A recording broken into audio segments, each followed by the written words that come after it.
Megastar Chiranjeevi వరుస విజయాలతో బిజీగా ఉన్నాడు. 'విశ్వంబర' తర్వాత తన 157వ చిత్రాన్ని అనిల్ రావిపూడి దర్శకత్వంలో చేయబోతున్నాడు.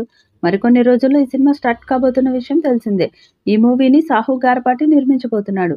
ఇప్పటికే ఈ సినిమాకు సంబంధించి చిరంజీవి, అనిల్ రావిపూడి, సాహు గారపాటి ముగ్గురు కూడా చెప్పుకొచ్చారు. చిరంజీవి తాజాగా ఓ సినిమా ఈవెంట్లో భాగంగా మాట్లాడుతూ, నా తదుపరి మూవీ అనిల్ రావిపూడి దర్శకత్వంలో చేయబోతున్నాను. ఆ సినిమాను సాహు గారపాటి నిర్మించబోతున్నాడు.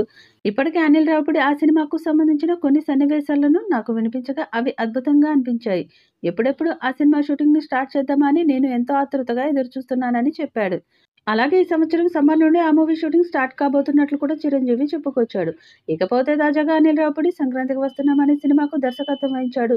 ఈ మూవీ బ్లాక్ బస్టర్ విజయాన్ని అందుకుంది. వెంకటేష్ హీరోగా రూపొందించిన ఈ సినిమాకి భీమ్స్ సిసిరోలియా సంగీతం అందించాడు.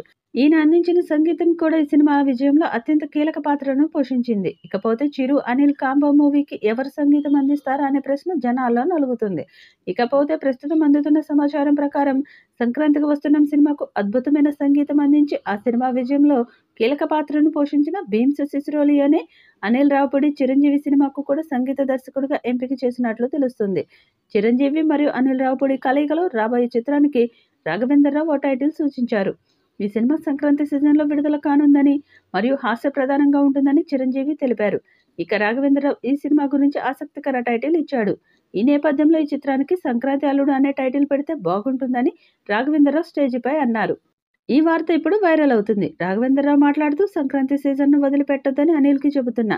చిరంజీవితో అనిల్ రూపొందించబోయే సినిమా పేరు 'సంక్రాంతి అల్లుడు' అయితే బాగుంటుందని తెలిపాడు. మరి చిరు, అనిల్ కలిసి ఈ చిత్రానికి ఎలాంటి టైటిల్ పెడతారో చూడాలి. 2026లో ఈ చిత్రం రిలీజ్ చేయాలని చూస్తున్నారు. మరి ఈ చిత్రం ఎలాంటి రికార్డ్స్ క్రియేట్ చేస్తుందో చూడాలి. ఈ వీడియోపై మీ అభిప్రాయాన్ని కామెంట్ బాక్స్‌లో తెలియజేయండి. ఈ వీడియో మీకు నచ్చితే లైక్ చేయండి, షేర్ చేయండి, కామెంట్ చేయండి. మరిన్ని అప్డేట్స్ కోసం మన ఛానల్‌ని సబ్స్క్రైబ్ చేసుకోండి. అలాగే పక్కనే ఉన్న గంట సింబల్‌ని గట్టిగా కొట్టండి.